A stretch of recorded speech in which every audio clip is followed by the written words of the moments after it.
memahami peristiwa kerasulan Nabi Muhammad SAW. Sebagai keturunan Bani Hashim, Nabi Muhammad selalu membantu menyediakan air bagi orang yang datang ke Ka'bah untuk memuja berhala. Walaupun demikian, beliau tidak pernah mengikuti upacara pemujaan itu. Beliau sedih melihat perbuatan kaumnya yang menyembah berhala. Menjelang usia 40 tahun, beliau sering bertafakur. Bertafakur ialah mengasingkan diri untuk merenung atau menimbang dengan sungguh-sungguh. Nabi Muhammad bertafakur. Nabi Muhammad bertafakur untuk memikirkan jalan keluar agar kaumnya tidak lagi menyembah berhala. Tempatnya yaitu di Gua Hira.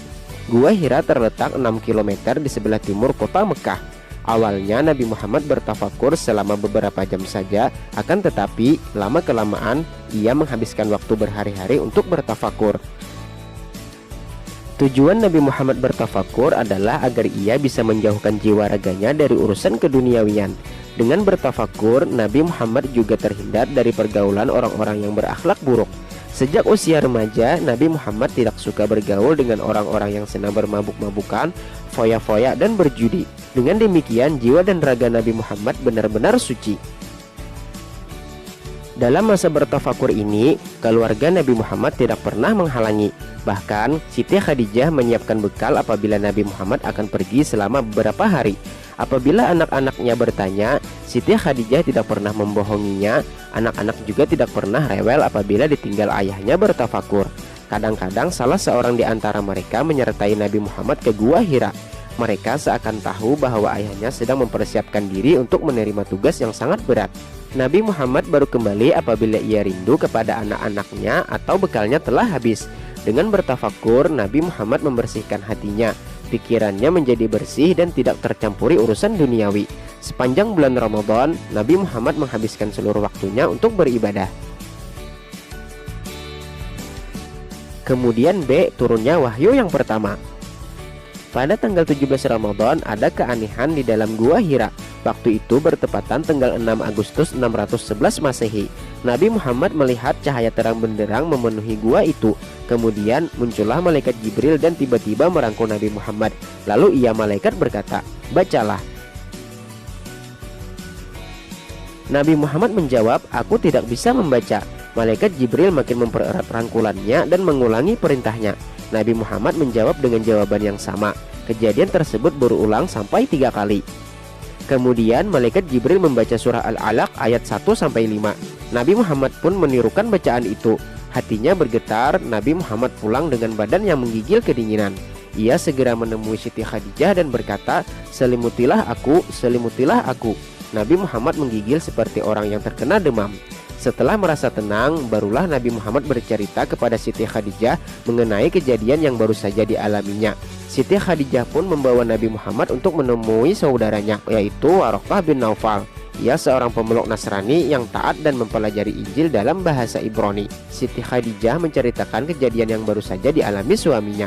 Setelah mendengar cerita Siti Khadijah, Waraqah berkata, "Demi Tuhan, Dia telah memilihmu menjadi nabi umat ini. Malaikat Jibril telah datang kepadamu sebagaimana ia datang kepada Nabi Musa. Kaummu akan mengatakan bahwa engkau penipu. Mereka akan memusuhimu, melawanmu, dan membuangmu. Sungguh jika aku masih hidup sampai waktu itu, aku akan membelamu."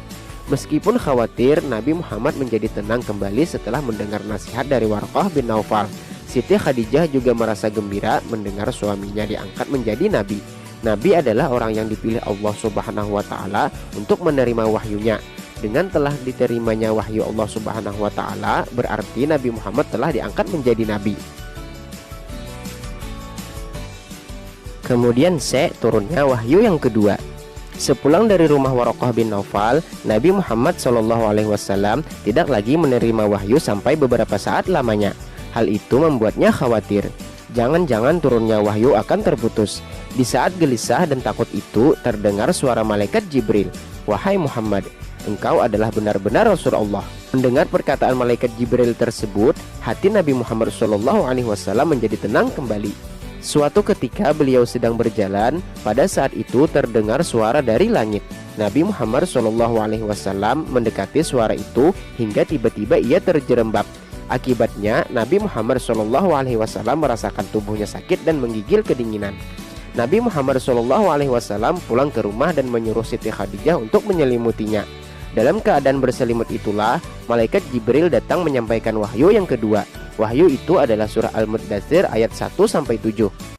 Ya ayyuhal muddatsir kum fa'anzir wa rabbaka fakabbir wa thiyabaka fatahhir warrujza fahjur wa la tamnun tastakthir wa lirabbika fasbir. Artinya, wahai orang yang berkumpul berselimut, bangunlah, lalu berilah peringatan dan agungkanlah Tuhanmu, dan bersihkanlah pakaianmu, dan tinggalkanlah segala perbuatan yang keji, dan janganlah engkau Muhammad memberi dengan maksud memperoleh balasan yang lebih banyak, dan karena Tuhanmu bersabarlah. Dengan turunnya wahyu tersebut, jelaslah bahwa Nabi Muhammad SAW juga telah diangkat menjadi Rasul Allah Subhanahu wa Ta'ala. Jadi, Nabi Muhammad SAW berkewajiban menyampaikan wahyu Allah Subhanahu wa Ta'ala tersebut kepada seluruh umat manusia. Dan kemudian Nabi Muhammad SAW berdakwah.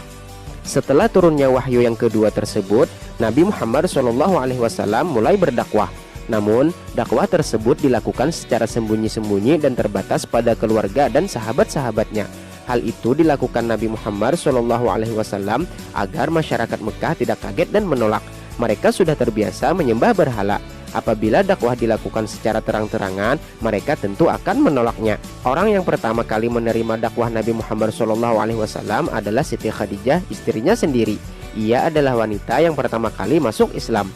Kemudian Ali bin Abi Thalib, sepupu Nabi Muhammad SAW yang baru berusia 10 tahun. Ia adalah pemuda muslim yang pertama. Orang berikutnya yang masuk Islam adalah Abu Bakar As-Siddiq, sahabat karib Nabi Muhammad SAW sejak masa kanak-kanak. Abu Bakar As-Siddiq ia juga berhasil mengajak beberapa temannya. Mereka adalah Utsman bin Affan, Zubair bin Awam, Abdurrahman bin Auf, Sa'ad bin Abi Waqqas, Talhah bin Ubaidillah, Abu Ubaidah bin Jarrah, dan Arqam bin Abil Arqam.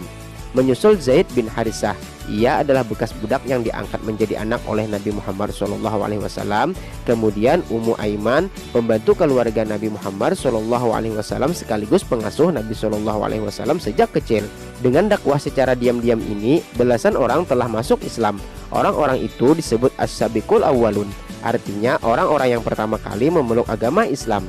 Mereka mendapat pengajaran agama Islam langsung dari Nabi Muhammad SAW di rumah Arqam bin Abil Arqam. Nabi Muhammad SAW menjalankan dakwah secara diam-diam selama 3 tahun. Kemudian turun perintah untuk menjalankan dakwah secara terang-terangan. Perintah itu terdapat dalam surah Al-Hijr ayat 94. Fasda' bima tu'maru wa a'rid 'anil musyrikin. Artinya, maka sampaikanlah Muhammad secara terang-terangan segala apa yang diperintahkan kepadamu, dan berpalinglah dari orang yang musyrik. Nabi Muhammad SAW melaksanakan perintah ini. Mula-mula ia mengundang kerabat dan beberapa orang terpandang dari suku Quraisy. Nabi Muhammad SAW menyampaikan inti ajaran Islam agar manusia hanya menyembah kepada Allah Subhanahu wa Ta'ala. Manusia dilarang menyembah berhala dan benda-benda lain. Manusia juga harus berbuat baik terhadap sesama, serta tidak boleh saling mengganggu dan memusuhi. Akan tetapi kebanyakan orang yang hadir itu menolak ajakan Nabi Muhammad SAW. Mereka menganggap bahwa ajaran Nabi Muhammad SAW bertentangan dengan ajaran nenek moyang. Hanya sedikit saja di antara mereka yang mau menerima. Bahkan Abu Lahab menentang keras ajakan Nabi Muhammad SAW. Ia mengatakan bahwa masyarakat Arab akan memusuhi Nabi Muhammad SAW jika meneruskan dakwahnya. Walaupun mendapat tentangan seperti itu, Nabi Muhammad SAW tidak putus asa. Ia menyiarkan dakwahnya kepada kabilah-kabilah yang datang ke Ka'bah. Nabi Muhammad SAW juga terus mengajak seluruh lapisan masyarakat agar mau masuk Islam. Ajaran yang lain adalah semua manusia itu sama, harus berbuat baik dan dilarang berbuat jelek, hidup bersaudara, serta saling mengasihi. Tidak boleh bermusuhan, saling membenci, membunuh, mencuri, dan mengubur bayi perempuan hidup-hidup. Juga diajarkan untuk taat kepada Allah serta percaya kepada hari akhir dengan adanya surga dan neraka. Mendengar ajaran ini, kaum kafir Quraisy menolak dan menantang ajaran Nabi Muhammad SAW. Namun, dengan kesabaran dan semangat berjuang yang tinggi, ajaran ini lama-kelamaan bisa diterima di kalangan orang Mekah.